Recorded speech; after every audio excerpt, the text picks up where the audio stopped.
So shall we start? Okay. So thank you very much for attending today's seminar.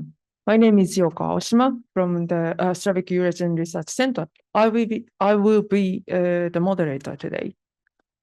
We have launched the research unit for Ukraine and neighboring areas on November last year and continued the lecture series called Ukraine and the World in Crisis. Until now, we have held 4 lectures in Japanese, but this time we have planned the first lecture in English during the series. So I'm pleased to invite today's speaker, Professor Olena Nikolayenko. Let me introduce her briefly. She is professor and chair of the Department of Political Science, Fordham University in New York, and a member of the board of directors of the Shevchenko Scientific Society in the United States. She is currently a research fellow at the Slavic-Eurasian Research Center, Hokkaido University here. So she is now here with us. Born and raised in Ukraine, she first studied foreign languages and spent an academic year at Montana State University. After this experience, her interests shifted from linguistics to social science. She received a PhD in political science from the University of Toronto, which resulted in the book, her first book, Citizens in the Making in Post-Soviet States in 2011. As a postdoctoral fellow at Stanford University's Center on Democracy, Development, and the Rule of Law, she conducted research on youth movements and electoral revolutions in the post-communist region.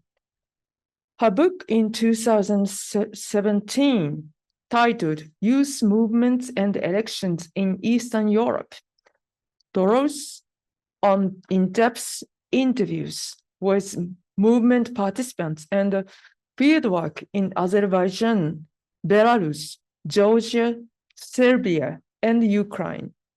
More recently, she contributed a chapter on youth activism before and during the Russia-Ukraine war to the Handbook on Youth Activism in 2023. Her current book project, tentatively titled Invisible Revolutionaries, Women's Participation in the 2013-2014 Revolution of Dignity in Ukraine, highlights the role of women during the Revolution of Dignity, also known as the Euromaidan. The project seeks to answer 3 interrelated questions. First, why did women participate in the revolution? Second, what roles did women assume in the course of the mass mobilization? And third, what are gender outcomes of the revolution? Some of the results of this project have already been published in Comparative Politics and the Slavic Review. I believe that today's talk is part of this latest results of this project. I'm sure it will be very valuable and interesting. Okay, then I would like to invite Professor Nikolayenko and get started. Oh, so just a technical announcement. If you have the talk will continue. The talk will be approximately 1 hour, and followed by the Q&A session. So if you have any questions, especially I'm talking to the online participants, please write your questions in the Q&A corner, not chat. Okay.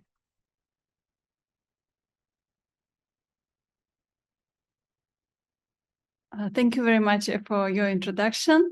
Thank you everyone for coming. Today's talk will focus on women's participation in the Russia-Ukraine war. And I'm sure you're well familiar with the background.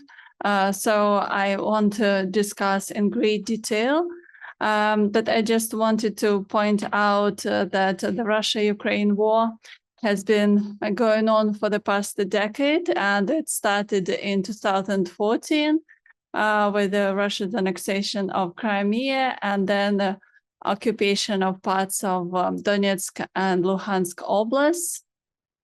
According to the very conservative estimates by the United Nations, approximately 14,000 people, including 3,000 civilians, were killed during that time between April 2014 and January 2022.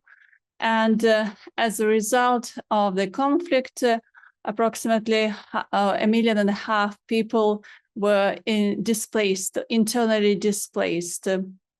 A lot of people from eastern oblasts of Donetsk and Luhansk try to stay as close as possible to their relatives. So they often migrated to a territory adjacent to those under Russian occupation. So that's why a lot of internally displaced persons relocated within the same oblast, for example, within Donetsk Oblast, just a few kilometers away, so that they can live in the territory under the Ukrainian government's control. And a lot of people who were forced to leave Crimea moved to Kiev or Lviv, especially Crimean Tatars. And in 2022, first I wanted to note that in 2015, a ceasefire agreement was signed, which led to a decrease in conventional warfare, in part because the Ukrainian government issued an order for the Ukrainian military not to fight back and not to shoot, despite Russian attempts to sabotage the ceasefire. And an escalation in violence occurred with a full-scale invasion of Ukraine in February 2022. At that time, not just the eastern parts of the country, but people throughout Ukraine became victims of violence and aggression on the part of the Russian Federation. And the UN Human Rights Monitoring Mission in Ukraine regularly issues updates on the number of casualties. But once again, I just want to point out the fact that they tend to underreport the number of casualties because they try to check every single case. And that's why the numbers are quite small, because even the Human Rights Watch, when they estimated that there were approximately 8,000 excess deaths during the first year of the full-scale invasion in the port city of Mariupol, I think that a lot of journalists and human rights defenders point out that the number of casualties is much, much higher in that port city. But just a lot of those deaths remain unreported, and a lot of people remain missing.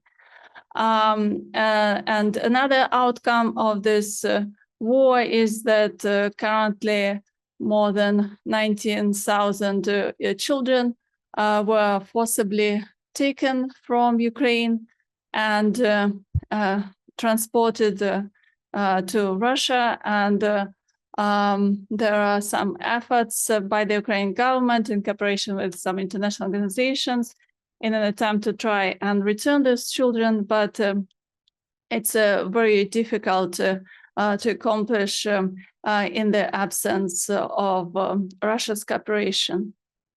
So the war had a really profound effect on Ukrainian society, and of course on women in particular.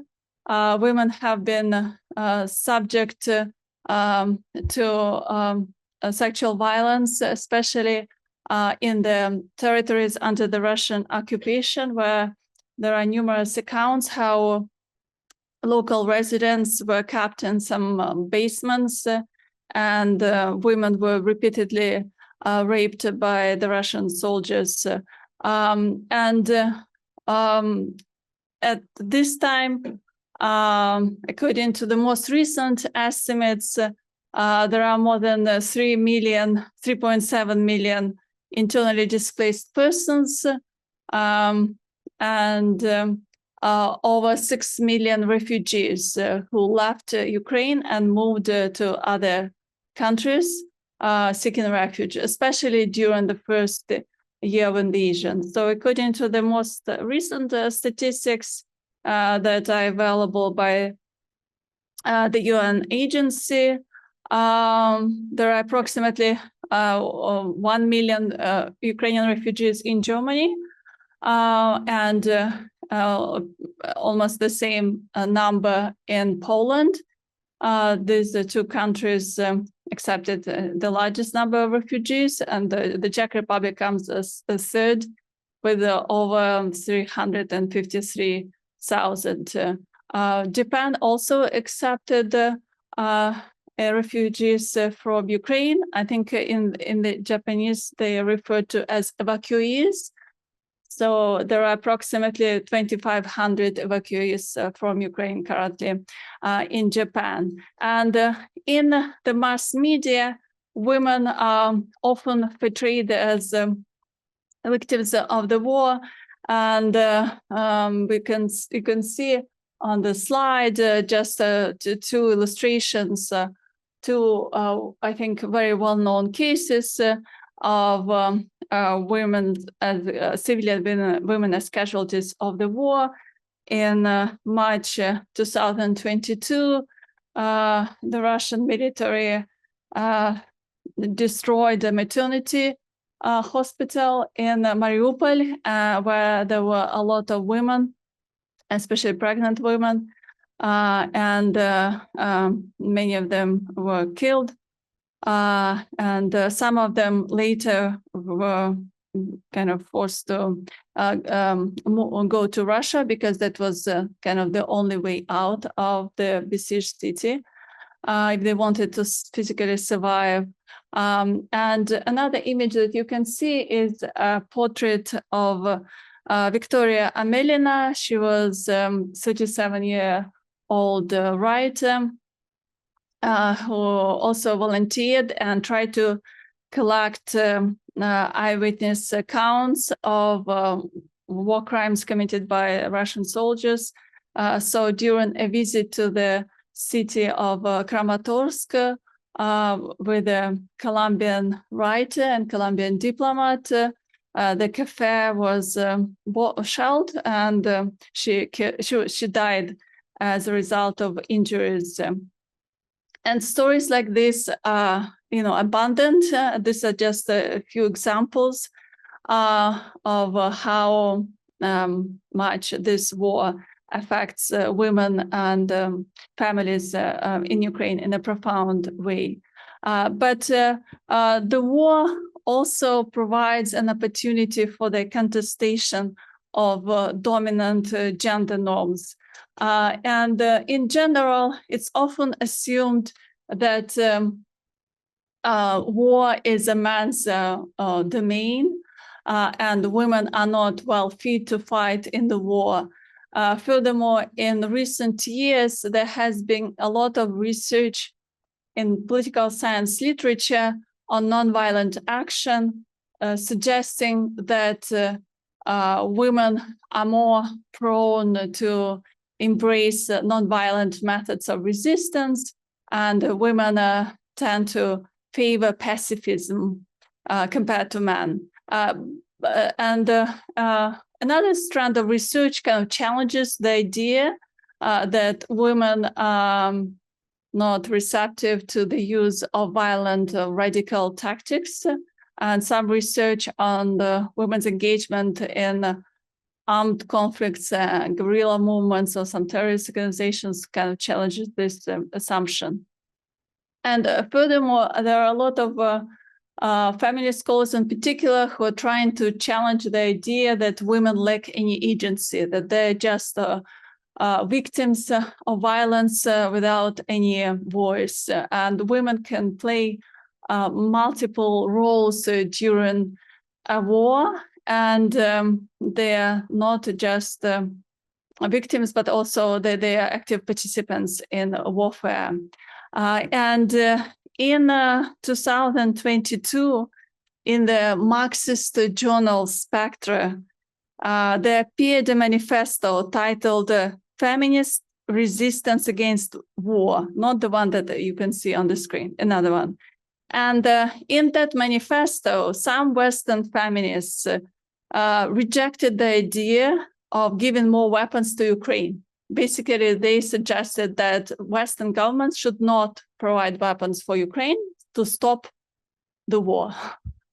And in response, Ukrainian feminists issued their own manifesto that they titled The Right to Resist.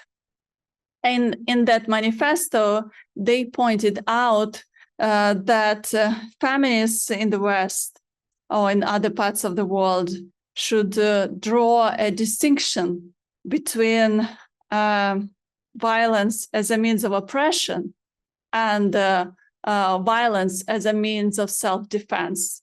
And Ukrainian feminists insisted on the idea that they had the right to resist by whatever means are available. And they called upon Western governments to provide weapons for Ukraine, especially in 2022, when Ukraine lacked resources to repel Russian aggression. A lot of efforts in civil society focused on appeals to Western governments to give weapons to Ukraine. And Ukrainian feminists also actively participated in these endeavors, which to some extent challenges widely held connection between feminism and pacifism. So the main research questions that scholars tend to pose when studying women's participation in a war is, why do women participate in a war? Because in many societies, with a few notable exceptions, women usually are not required to join the army. And in many societies, like in Ukraine, those who fight in the war are volunteers. They were not drafted, they just volunteered, they chose to do it. So second question is, how do women participate in the war? Which roles do they assume? And of course, also what is also important to understand is what are gender outcomes of a war. And at this point, it's too early for us to provide definitive answers to these questions in the context of the Russia-Ukraine war, because it still continues. But in my today's talk, I will just present some preliminary findings that emerge from existing literature, media reports, to stimulate a discussion and reflect on these issues. So very briefly, I'm going to provide some historical context to point out that it's not for the first time that Ukrainian women take up arms to fight for independence and the survival of their state and their culture.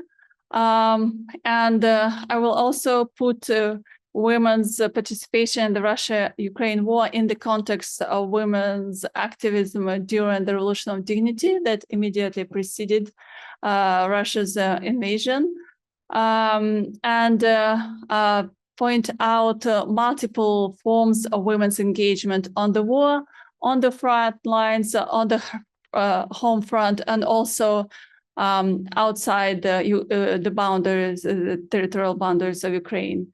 And then maybe at the end, we can engage in a discussion on the implications of women's participation in the war, and to what extent it would lead to greater gender equality, or would strengthen to some extent some patriarchal norms in society given the fact that men actively participated in the war and often hailed as heroes in the conflict.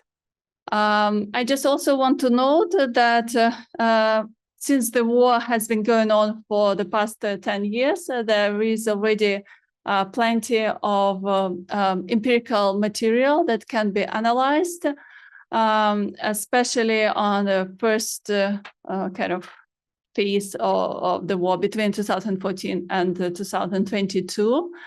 The Ukrainian Institute of National Remembrance is a government agency that was established several years ago in Ukraine in an attempt to document and promote knowledge of Ukrainian history from the Ukrainian perspective. Immediately after Euromaidan, a team of historians started conducting in-depth interviews with participants in the Revolution of Dignity, and they published several compilations of transcripts with Euromaidan participants. So the first one is Maidan with Pershei Osobe, Maidan from the first person, included a compilation of Euromaidan participants, including both men and women from different walks of life, clergy, artists, journalists, and doctors. Then with the start of the war, Ukrainian historians also began to conduct interviews with the participants in the war, especially after the ceasefire, when a lot of war veterans tried to go back to civilian life and they could be interviewed. So one of the books that came out featured female war veterans, and the book was called Girls Are Cutting Their Locks. This book actually has been translated in English, so you can find actually an English language version of the transcripts. Another one, for example, Bez Rotacji, Without Rotation, focuses specifically on soldiers, volunteers from Eastern Ukraine, from specifically, I think, from Donbass. There are some soldiers who joined the war effort in 2014, and they continue to this day, or they went back to the front lines after the full-scale invasion without a break, without any respite. And that book also features a couple of women. There are also plenty of documents, government documents, laws that have been revised. I'm going to mention them briefly today. If anyone is interested in following, military affairs in Ukraine, Army Inform, I think, is one of the, best sources, I think official sources. It's an online publication that is published by the Ministry of Defense of Ukraine. So just before I talk about Ukrainian women, I also wanted to situate it into broader literature on this topic because there has been plenty of research done on women's participation in wars in the Russian Empire and Soviet Russia. Here in the library, I found a book by a Russian historian, Yulia Ivanova. She conducted cross-time research, cross-war research, comparing the number of women who participated in different wars waged by the Russian Empire, and also the roles that women assumed during those wars. So you can see maybe how the number of women gradually it was increasing from just a handful during the Crimea War in the 19th century to then over 25,000 during World War I. And according to some estimates, although it's still, I think, disputed, there were up to 800,000 women from the Soviet Union participating in World War II, including 127,000 from Soviet Ukraine. And there are a lot of books published on Soviet women participating in World War II. One of them, for example, Lady Death, tells the story of Lyudmila Pavlyuchenko because she was the highest scoring sniper during World War II. And after the war, she became also a well-known public figure. She even traveled to the United States and met with some Western diplomats. I guess the government used to showcase gender equality and women's status in society. Also, there were a lot of stories or myths about the so-called night witches, pilots, women pilots who also fought in World War II. So this is just, I found an image of one of women pilot, Polena Gelman. She it's an interesting story because she was born in this town of Berdychev in Zhytomyr Oblast in contemporary Ukraine, but then she moved to Gomel, Belarus, and where she spent her childhood, and then she went to study to Moscow University, history at Moscow University. And while she was digging trenches near Moscow in 1941, she heard about a call for recruiting women into an aviation unit, and she responded to it, and she was selected to join it. So she took a train in 1941 from Moscow to Engels, where there was a large aviation base. Most Ukrainians didn't know about this town, Engels, until 2022. But to this day, there is a big aviation base in Engels. So in the 1940s, the Russians used those airplanes to bomb the Nazi Germany. Now they're bombing Ukraine from the same base. And of course, in Russian dominant or Soviet dominant narratives, women from other parts of the country who participated in World War II were not as thoroughly researched or discussed. And in the context of Ukraine, of course, it's important to point out that there were women who were fighting on both sides. The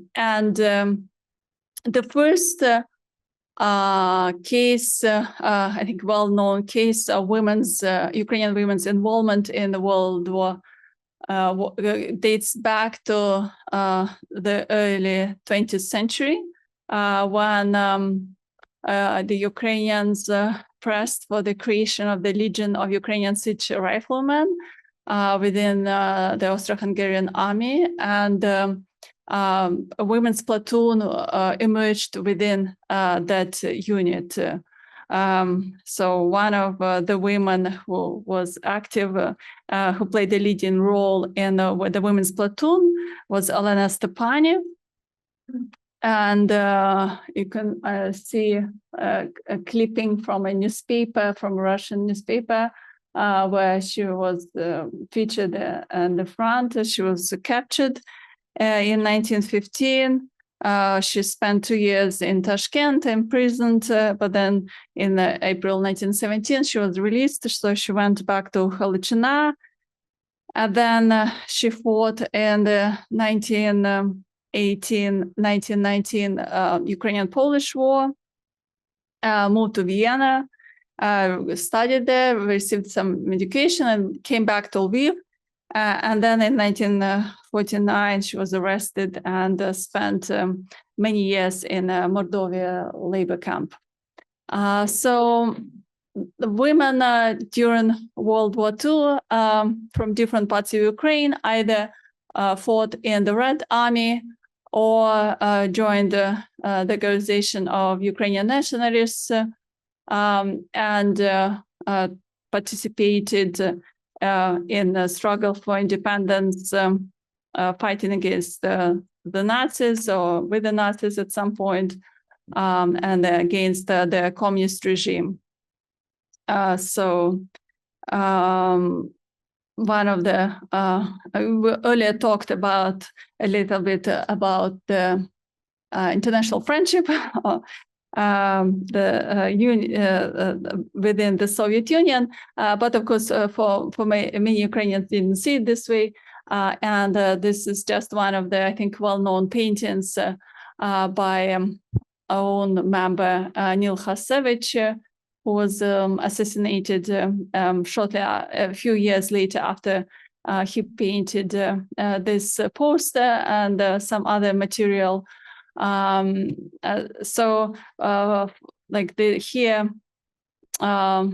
poster was titled "Prison of Nations," and it did not see the Soviet Union as something that was a desirable political structure for Ukrainians.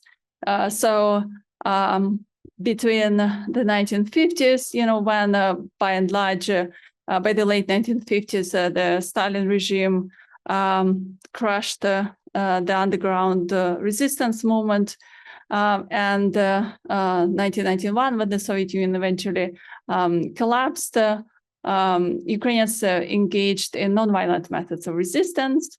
And once Ukraine gained independence, struggle for democracy and sovereignty continued. And the Revolution of Dignity was a hallmark of Ukraine's struggle for independence and the right to choose its path of development, because in 2013, President of Ukraine, Viktor Yanukovych, was expected to sign an association agreement with the European Union, which would liberalize trade with the European Union and would introduce a visa-free regime with the EU. So for many people inside Ukraine, it was very much, it was welcome. It would have been a welcome policy change.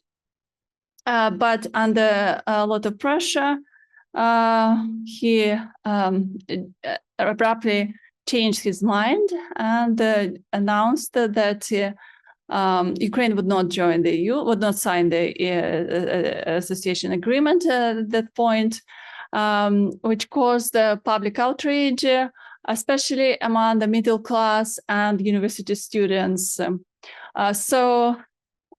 For several days, students camped out in Kiev's Independence Square, demanding concessions from the government, demanding a revision of foreign policy.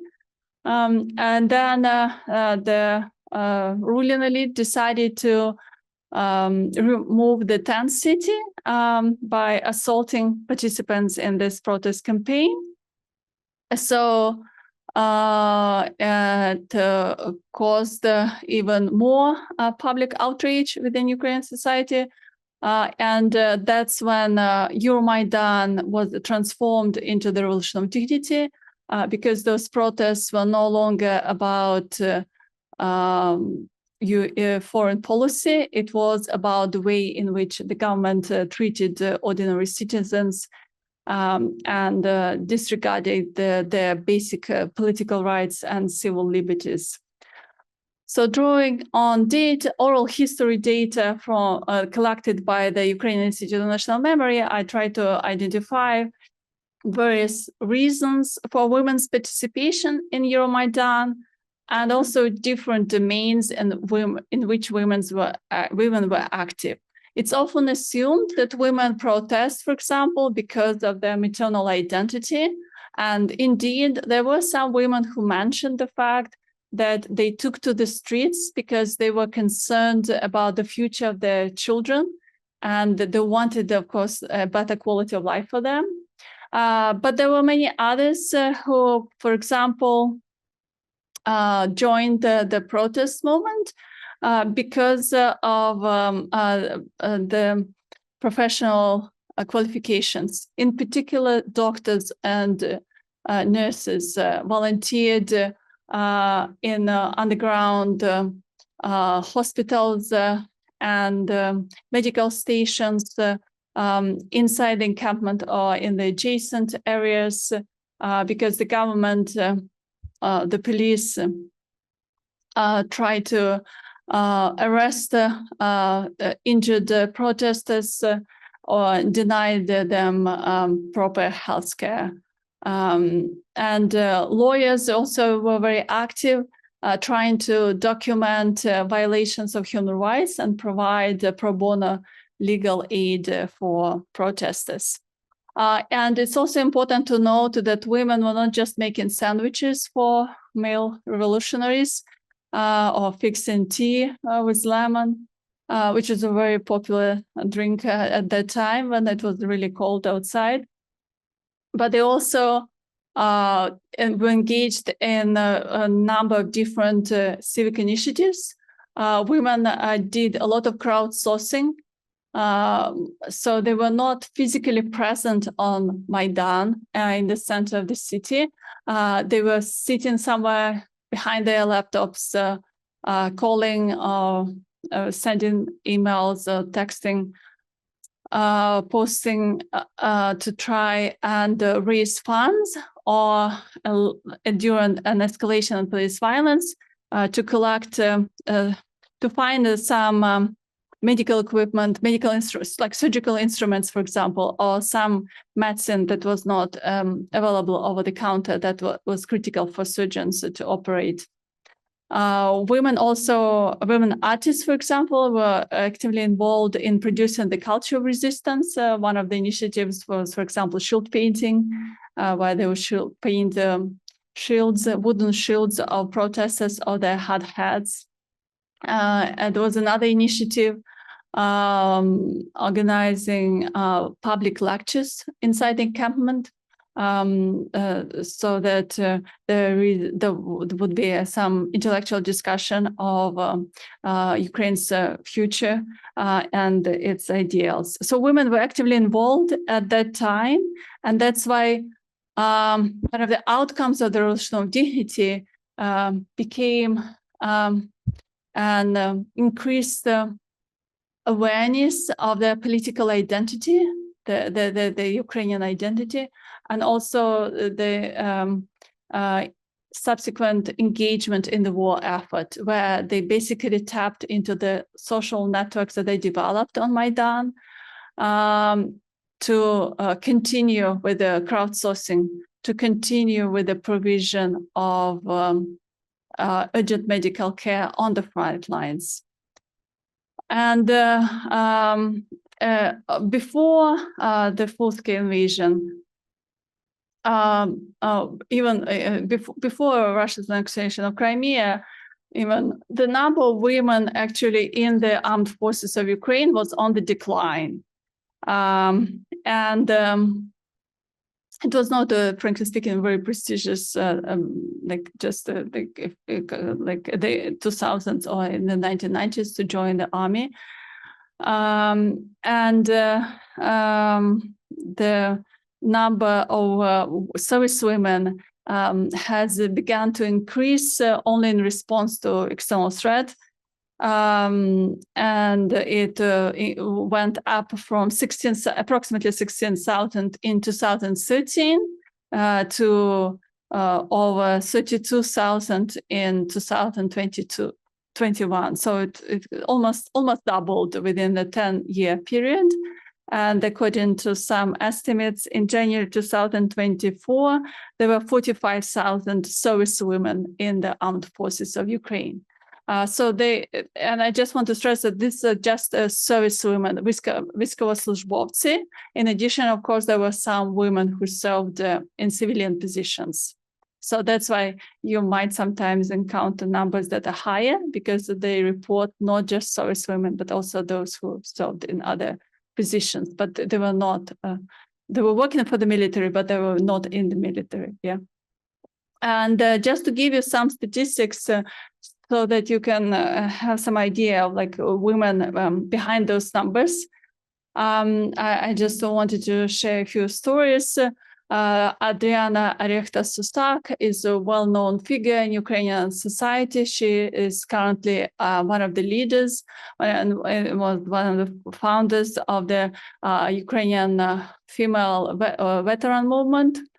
In one of the interviews, I just I put the originals from like excerpts from different media interviews, oral history projects to illustrate, to give you more flavor of how they spoke and how they discussed their involvement in the war effort. Adriana was originally from Western Ukraine, and her grandma's brother was in the Ukrainian insurgent army during the Stalin period. So her grandma witnessed firsthand Soviet repression against the Ukrainians, and she herself was deported to Siberia, while some of her relatives were killed. So grandma recounted those stories to Adriana when she was growing up. And also like just the very fact that she's called Adriana is also somewhat remarkable. It's also a form of cultural resistance in a way, because she was born in December around the time of St. Andrew's Day. And in the past, it was very common for in Ukrainian households to name children after certain saints if they were born around that time. But the Soviet authorities thought that this name looked somewhat odd, not maybe as Slavic or Russian or whatever as they wished, but her parents insisted, so she kept this name. Olena Bilazerska was a blogger and a journalist before she became a marksman, a sniper from a short distance. She even wrote published a book after her involvement in the war in 2014, recounting her experience. A lot of women initially joined volunteer battalions because the armed forces of Ukraine was a rather conservative institution that it didn't know how to deal with women volunteers. And then after the military experience, they signed contracts. Some of them chose to sign contracts with the armed forces of Ukraine. Others did not, because of course, when they were volunteers within those battalions, they did not get a penny from the government. They were purely, really volunteers. But at the same time, they had a modicum of freedom. If for some personal reasons, for family reasons, they felt like they needed a break, they could take a break, like of course in consultation with their commander. If they once they joined the armed forces of Ukraine, then there was a much less personal freedom for them, and but they could claim at least that they participated in this war.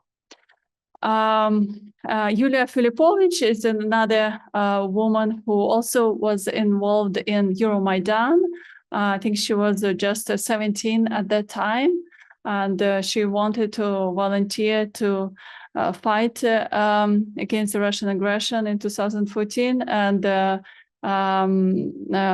she did become a grenade launcher without any military experience, learning just on the front lines. And of course, there were a lot of women who joined the war effort as combat medics. Jana Zinkevich established a group of paramedics that is called Hospitaliers. And they continue to provide training for nurses and continue to raise funds for their teams to provide tactical medicine for the Ukrainian army. And Yulia Payevska also studied martial arts during the before the start of Euromaidan, and then she also established a special group called Tyra's Angels. She tried to provide medical aid, but also evacuate. And during one of those attempts, she was actually captured by the Russians, tortured, and she, I think, has been still struggling, with a lot of those women after they return to civilian life. They have to deal with a lot of health issues. But once women step away from the front lines, especially once again after the Minsk agreement, and when they began to develop women's veterans movement, they began to speak up more about women's rights in the military. And one of the initiatives that was established at that time was called Invisible Battalion, where a group of war veterans teamed up with some sociologists, some social scientists to conduct sociological research, to interview female war veterans to find out more about the experiences and some discrimination that they faced in the armed forces, and to press for policy changes. Maria Berlinska also was remains very active in pressing for policy change, and most recently she set up the Victory Drones project because she was a drone operator, reconnaissance drone operator, and she continues to push for the development of drone production in Ukraine. But one of the legal, tangible outcomes of the war was a change in legal framework so that women could take up combat positions. I think going back to the Soviet times, women were often recorded officially as like seamstresses or cooks, but in reality they performed some combat roles. And in 2016, finally the Ministry of Defense adopted a decree that officially recognized that women can serve as snipers, for example, or drivers on infantry fighting vehicles. And then another law also allowed women to hold officer ranks in the military, and then and then also women pushed for the admission to the military regimes for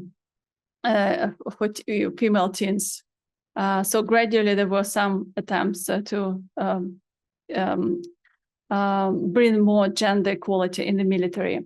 Women also involved, of course, on the home front in the documentation of war crimes, and there are a lot of initiatives by Ukrainian journalists and lawyers to document it. The Center for Civil Liberties, I think, one of the most well-known in the West, because it, and of course, it plays a very important role in documenting war crimes and speaking up on this issue. It received, I think, one of the co-winners of the Nobel Prize, and Alexandra Matviichuk has been a very strong advocate for justice. And the Crimean Tatar Resource Center has been active specifically with a focus on Crimea, trying to document war crimes and, for example, forced disappearances that happened there. The Reckoning Project was established by a team of British, American, and Ukrainian journalists to also train journalists how to conduct interviews in a proper way so that they can collect data that can be actually used in court. Women and men continue to volunteer and crowdsource for the army. I just wanted to mention that women artists, writers, actively involved in combating Russia's disinformation campaigns that still, prevail in Western media or in media in different parts of the world, including Asia. And women engage in the production of Ukrainian language music, literature, and films. So just on the slide, you can see some of the illustrations of some of the cultural products that are produced by women. Jamala is of mixed descent. I mean, her mother is Armenian and her father is a Crimean Tatar.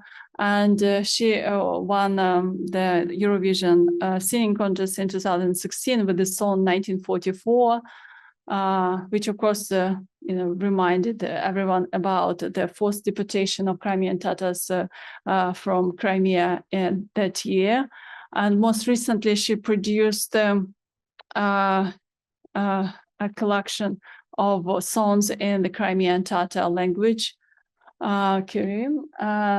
And she has been very active in organizing charity concerts and speaking up with the media about the situation in Ukraine. Nadia Parfan is a filmmaker who was on vacation at the start of full-scale invasion, and she wanted to go back to Ukraine despite the advice of her relatives. So that's why she decided to, document her experience and produce this documentary. I didn't want to make a war film about her experience. And there is a growing new genre. Well, I mean, it's not new genre, but just there are a lot of books published by soldiers, by war veterans, women and men. The book Alos is actually published by Alessia Khomychuk, a historian, and young woman who lost her brother in the war. And she decided to write a book to remember him and reflect on her experience. So there is a large and growing body of literature by Ukrainian writers, male and female, reflecting on the war experience and sharing with the broader audience what Ukrainians are going through. Last but not least, I just wanted to mention also women's activism in government. There are a few women occupying high-level positions in the executive branch. Olena Nikolayenko plays a prominent role in accelerating Ukraine's path toward the European integration. Yulia Sviridenko is the Minister of Economic Development and Trade. And Irina Vereshchuk is the Deputy Prime Minister and Minister of Integration of Temporarily Occupied Territories. Of course, the First Lady also, Olena Zelenska, has become a spokesperson for Ukrainian women, and she has developed a wide range of different initiatives for speaking up, for example, about the importance of mental health. But also another issue that she has focused upon is the creation of Ukrainian language guides at different museums around the globe. or the cultural institutions around the globe. So she has recently visited the United Arab Emirates in Japan. Actually, the Hiroshima Peace Memorial Museum added the Ukrainian language as one of the languages. When people want to visit it, now they can choose to listen to the tour in Ukrainian, and the texts were translated, I think, by volunteers, young Ukrainian evacuees who studied Japanese at the Kiev Linguistic University, and when they came here, they joined this initiative. So this is kind of like one way of how she tries to popularize in a way Ukrainian language, make people aware that it exists. And also, raise public awareness about it. And of course, women also continue to play an important role in the parliament. After Euromaidan, you can see how in the most recent parliamentary elections that were held before the full-scale invasion, the number of women in the parliament has substantially increased. So women play an important role in different positions in the executive branch and in the legislative branch. Nonetheless, the media is still biased in Ukraine, and the Institute of Mass Information based in Kiev analyzed how frequently women are featured as main characters in news stories, and how often women are called upon as experts.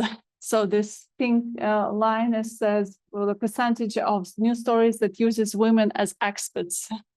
And you can see that there was some ebbs and flows, but in recent years, it has declined, especially after the full-scale invasion. The more, especially when we think of the military, when the news outlets discuss events on the front lines or interview soldiers, they often, in most cases, tend to interview male soldiers, which kind of downplays the presence of women on the front lines. So just to conclude, in my talk today, I try to highlight the idea that wars and revolutions present multiple opportunities for the contestation of gender norms, and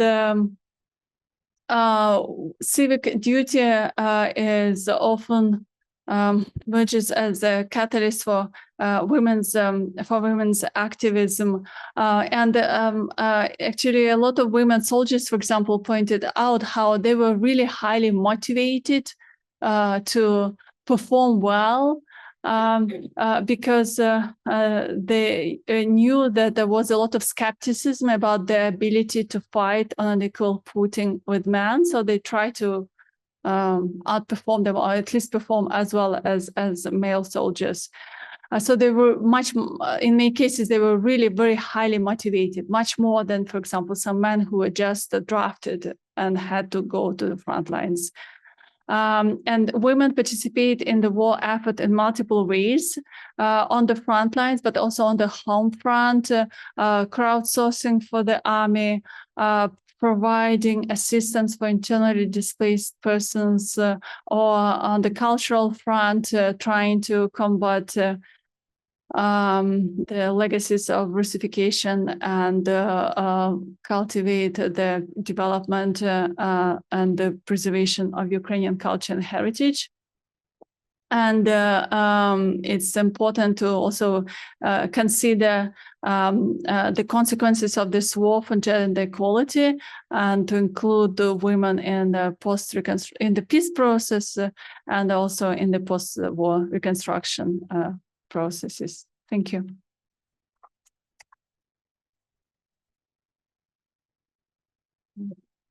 Should I see? Yeah. Thank you very much, Professor Nikolayenko. Okay. It's a for your very interesting presentations. It's a very important aspect of this situation, I think. So let's move on to the Q&A section. So if you have any questions and comments, so please. I would like to correct some questions first. So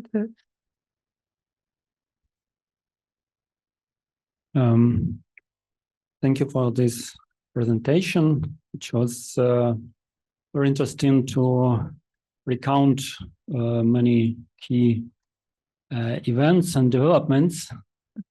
And actually, it's interesting that you somehow decided not to mention Nadia Savchenko, who became kind of, I think, a symbol of Ukrainian women's participation in the war.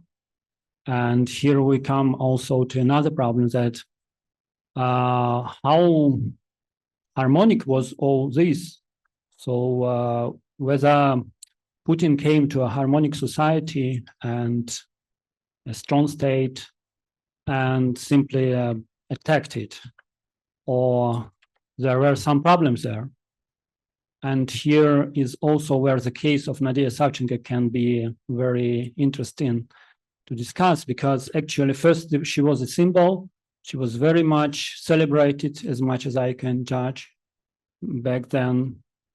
And then when she started to say that, look, the problems which brought people to Maidan and to anti-Maidan, where they, of course, in the anti-Maidan were then exploited by Putin, were very much this similar. When she said that, look, we have to think about something about it, otherwise Putin will abuse all of this.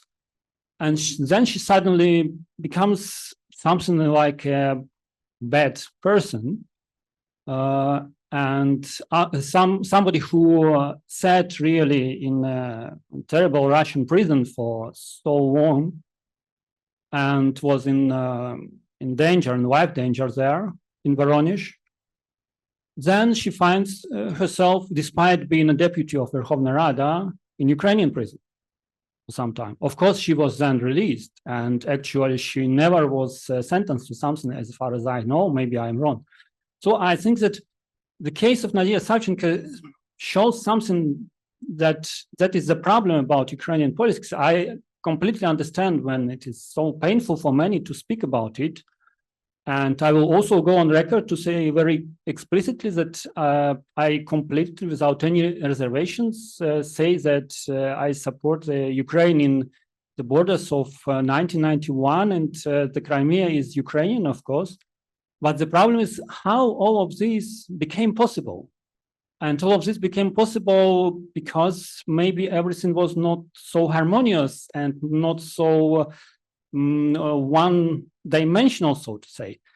Yeah, so that is my first question. And another question is also about,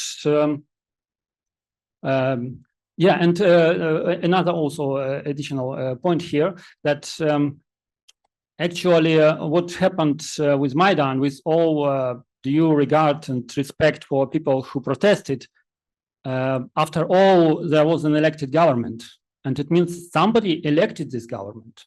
We may be disgusted about decision by Yanukovych, and we can support the people who were against him, but still the question is that who elected him? So somebody elected him, and these people were somewhere there, and they are still somewhere there. And this is something which maybe the opinion of these people could be respected more in order not to give Putin opportunity to exploit it. Yeah, so this is my first question, and another is a very brief one. What can you say about the quality of these oral memory interviews, and how much of how reliable you find them after all? Thank you. Thank you. Any other questions? Okay, so William Smith.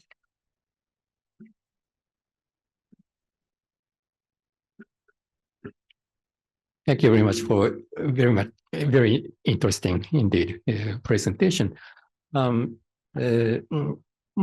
first question is about the gender role, the change or continuity of gender role during the war. I like listening to Ukrainian patriotic songs, including songs by women singers. Some of them show that women indeed participate in the war on an equal foot with men, but others use traditional feminine image of women who are waiting for men soldiers, wishing safe return. Some singers use attractive image of women to raise the spirit of men soldiers and so on.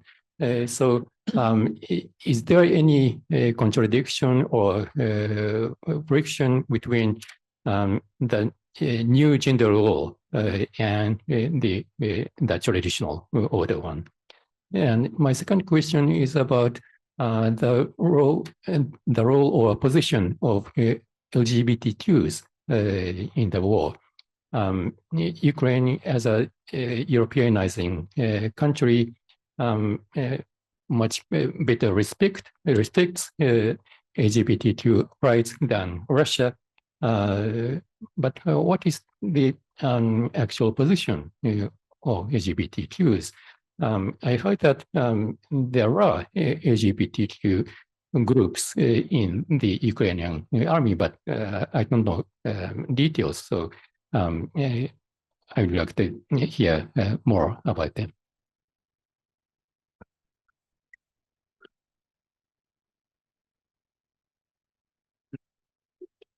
From Slavic-Eurasian Research Center.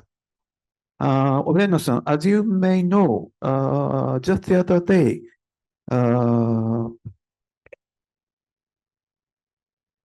Kyiv International Institute of Sociology published latest results of social research, right? Rather controversial one. The institute, according to the institute, those who,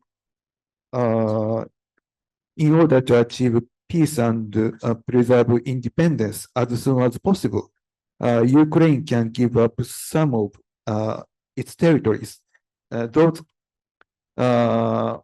who expect such opinion expanded to 32%. But unfortunately, the institute doesn't review results of the research by gender. We don't know how many men support this idea and how many women. We don't know. So, do you have any result of other researches or any evidence that there was women are more likely to tend to support territorial concession, or on the contrary, Ukrainians, both male and female, against territorial concession. Do you know? Okay. Any other questions? Okay. So 2 questions from online. First one is Nakata-san. Thank you for a very informative presentation on a very important aspect of the ongoing war. The role of the woman you included in today's talk mostly, not exclusively, concerned those who remain in Ukraine. How would you characterize the role of women who went abroad, often taking their young and old family members to a safe place. And the second question from Professor Wolf. Thank you for presenting a large number of important women's voices from Ukraine. Does Yulia Tymoshenko, once the most famous of Ukrainian women, still have an important role to play? That's the second question. And I would like to actually add my questions to the pile of the questions. And I want to ask the influence of this, what you talk about the women's role in the war.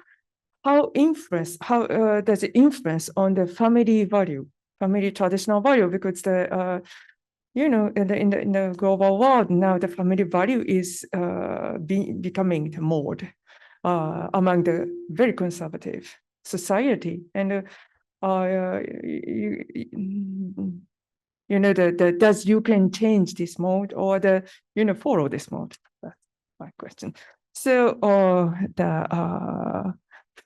now I would like to ask the Professor Nikolayenko to come to answer those so many questions.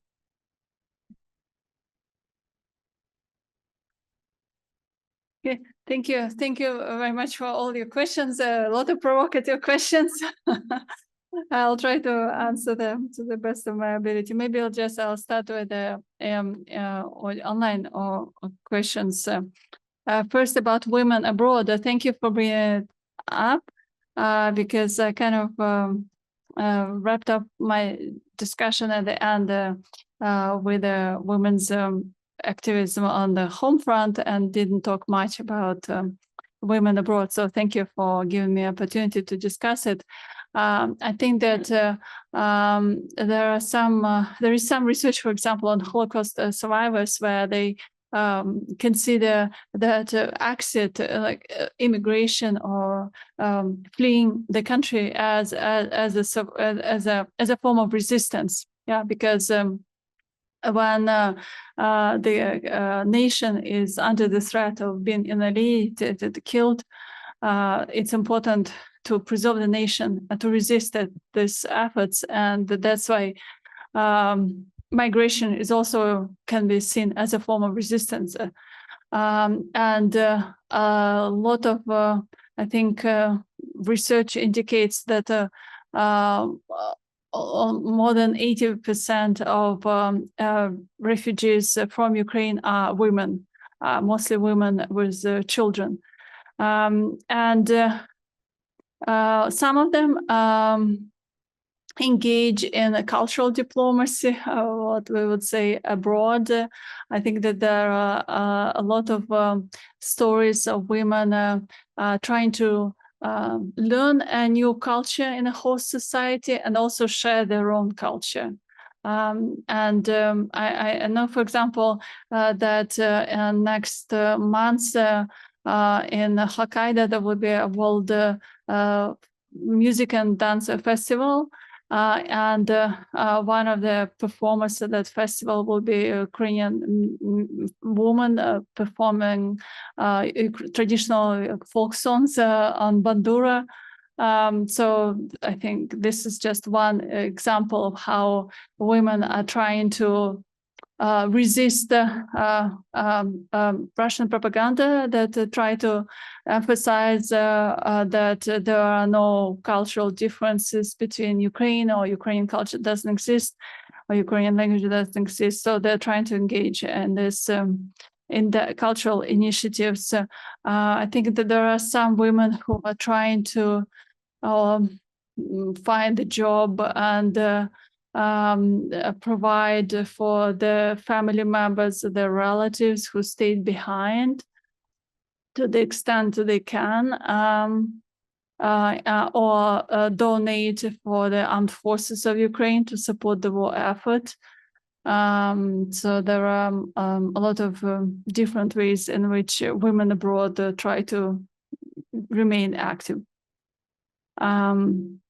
And as far as Yulia Tymoshenko is concerned, She has been a very active, prominent figure in Ukrainian politics in the 1990s, in the late 1990s, and the 2000s, when in 2004, during the Orange Revolution, she was standing on the stage on Maidan next to Viktor Yushchenko and others. She became later the prime minister. She competed to get elected as the president, but failed on several occasions. And by the time of Euromaidan, she lost a lot of, I think, her influence or her appeal in the Ukrainian society. I think when she was released in 2014, and she came to the Independence Square, she wasn't warmly greeted there. She is. I think she's still officially, of course, she is still the head of the faction of the political party Batkivshina that she established. She has been a permanent kind of leader of that party for many years. So she's still a member of the parliament. But I think she doesn't exercise a lot of real power in Ukrainian politics right now. And she was never trying to explicitly articulate some kind of feminist ideas. And actually, a lot of Ukrainian feminists kind of criticized her for that. Even though her example might have been inspiring for some, and of course, she as a woman, she may have set an example for other female politicians, but I think that the feminist community in Ukraine would not call her feminist or champion of gender equality. She just tried to, navigate that system and get ahead by whatever means were available.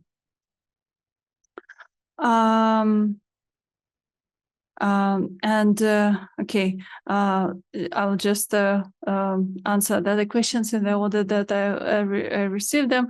Nadia Savchenko, I saw some of the posters from the 2010s, like during when she was popular, where they found a woman who was active, I think, in the underground movement, or even earlier, like World War I, and that she somehow resembled Nadia Savchenko, and so they tried to kind of in the poster draw a connection and say, well, hey, Ukrainian women have resisted and participated in war effort for the past centennial. She was certainly a heroine at the beginning of the Russia-Ukraine war, and there were larger public campaigns to demand her release from Russian captivity. But then her popularity sank when she decided to enter the parliament. I think that there is a big difference between being a pilot and being a politician. I think she was a well-respected pilot, but I'm not sure, I didn't follow her career closely, but I don't think that she became a successful politician. I mean, just very briefly. You pointed out how one of the reasons why, Putin and the Russian military has been so successful in making advances in Ukraine is because the Ukrainian government is weak and corrupt. Well, I think it's indisputable that it's true. I mean, that's the whole reason why Euromaidan happened and drew so many people into its ranks, because a lot of people were upset about the quality of governance. It was one of the motivations for people's participation in Euromaidan. And that's why Ukrainians took to the streets for every 10 years, like during the Orange Revolution in 2004, and then during Euromaidan. And that's why we have that counted the sixth president, in the country, because with the exception of Leonid Kuchma, who served as the second president of Ukraine from 1994 to 2003, all the others served only one term, and afterwards they were voted out of office. So of course Ukrainians are very upset with the ruling elite, with the quality of governance, and it is a big problem in Ukrainian society. I think nobody denies it. It was not the main focus of this discussion, of course there is a Russian-speaking population in Ukraine who voted for Yanukovych. Before that, they voted for the Communist Party. Before the Party of Regions became dominant in Donbass, there was a Communist Party of Ukraine that grabbed a lot of votes. But still, I think that by the time of Euromaidan, and especially after Russia's aggression, I think that the public mood was gradually changing, and more people were leaning toward the pro-European foreign policy rather than the pro-Russian one. And Yanukovych fled the country, and afterwards the parliament voted and released him from his duties because he was unable to perform them. So there was some legal procedure that was put in place, despite the fact that, of course, in Russian media it was all framed as a coup. But the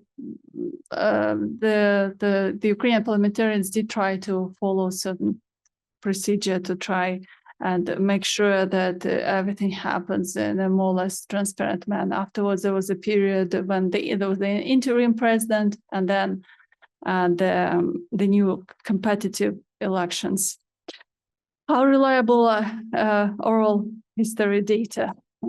Well, I mean, I think there are a lot of historians in the room, and we can look at any document found in an archive and ask the question, how reliable is it? Who produced it? For which purpose? I think that in oral history as a research method has been widely used by historians in different contexts. For example, in my own book project on women's participation in Euromaidan, I decided to use not just oral history data collected by the Ukrainian Institute of National Remembrance, because maybe some people can raise questions about the validity of such data, but also or data from an oral history project collected by a professor of Jewish studies at the National University of Kyiv Mohyla Academy, Leonid Finberg, and his team, and they by and large tell a similar narrative, and there is a lot of consistency in what participants in Euromaidan have experienced.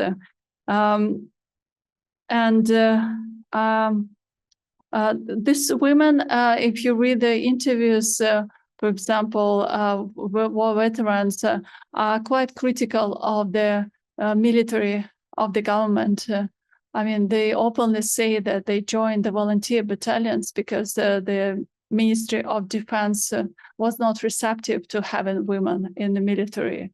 One of the projects, one of the survey interviews sociological research conducted by the Invisible Battalion actually tried to expose some discrimination, gender-based discrimination in the military. I think that there are a lot of Ukrainian historians and sociologists who produce research critical of the government. Yeah, you can take it with a grain of salt. But I think that there are a lot of valuable insights from all history data. Certainly, it provides more rich information than just public opinion polls. And speaking of public opinion polls, yes, I think it made a lot of headlines and captured a lot of attention when this recent opinion poll conducted by the results of the opinion poll conducted by the Kyiv International Institute of Sociology were released, suggesting that there is a growing fatigue within Ukrainian society. So the glass is either half empty or half full. Yeah, like a lot of people place emphasis on the 1/3 that is inclined to make some concessions, but there are 2/3, the majority, who do not. Yeah, so I think that I think the majority still is has the resolve to fight, what is of course disturbing is that there was another question in that survey about ухилянты, about draft evaders.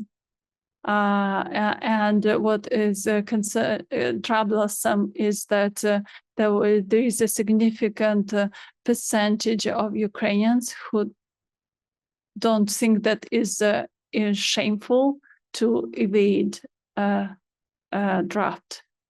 So this is, I think, more troublesome. And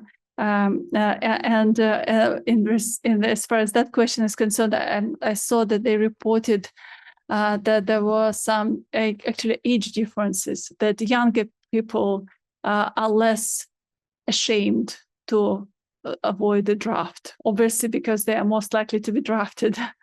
And older respondents, older people, more critical of those draft dodgers. But usually, I think, yeah, these questions are compared not along gender lines, but along across regions. And I think in this case, they didn't detect a substantial regional differences. Of course, a lot of women who left Ukraine in 2022 came back a year later or months later, in part because they wanted to reunite with their families.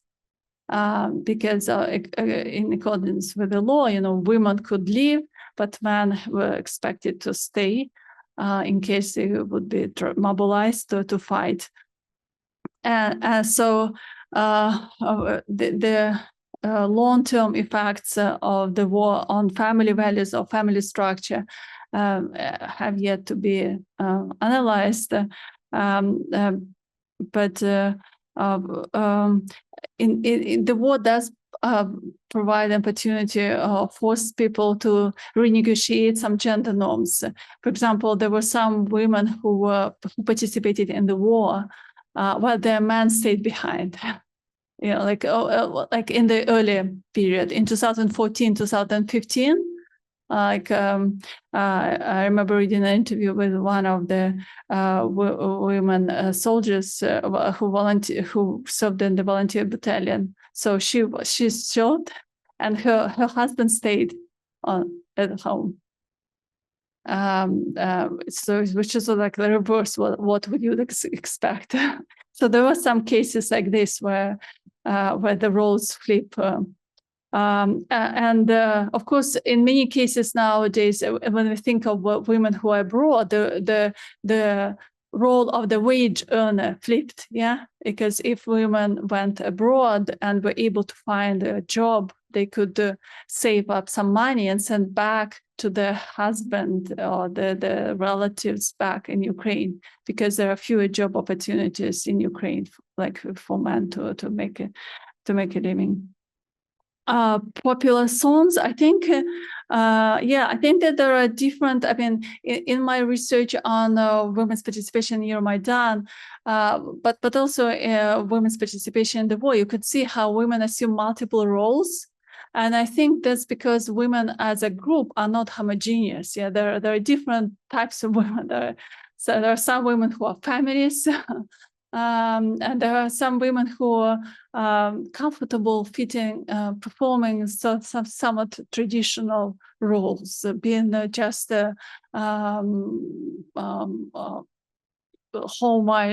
housewives, taking care of children. During the Euromaidan, Maria Berlinska, a participant in the civil resistance, at one point climbed on the stage and said, "Well, next time when you hear "Glory to Ukraine," don't say just "Glory to the heroes." Also say "Glory to the heroines." Героям слава, героиням слава, because it's not just men who are on Maidan, but also women. In folk songs, in traditional folk songs, maybe of course, there are often there is often a reproduction of traditional gender norms. But there are also some new songs that have been created. I don't remember right now off the top of my head the title of the song, but it was very, very popular in Ukraine about portraying women as witches who are casting a spell on Russian soldiers. So the kind of like bringing up some sort of like folk motives,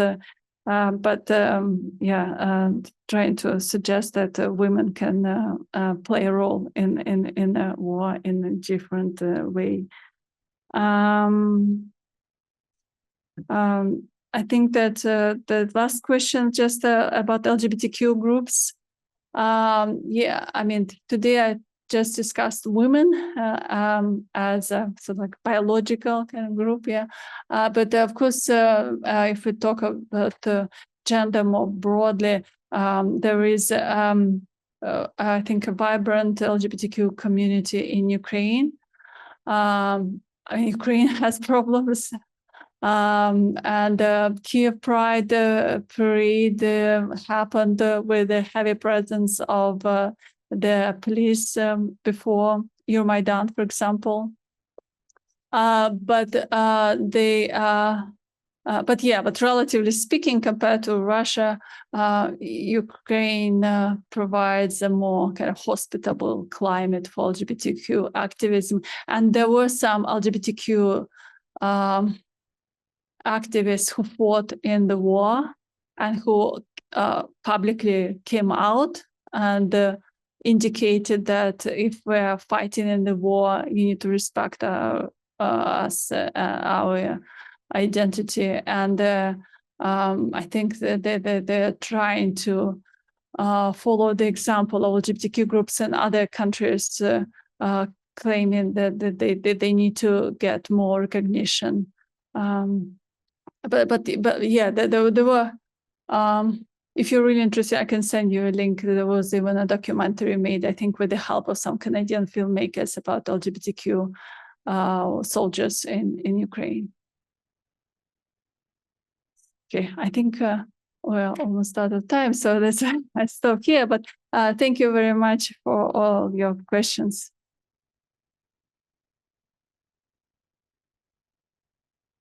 Okay, thank you very much for a very, very detailed, rich answers, almost to the second presentation. So unfortunately, the time has passed. So we have to conclude this seminar. Thank you very much for joining us, participating in the discussion.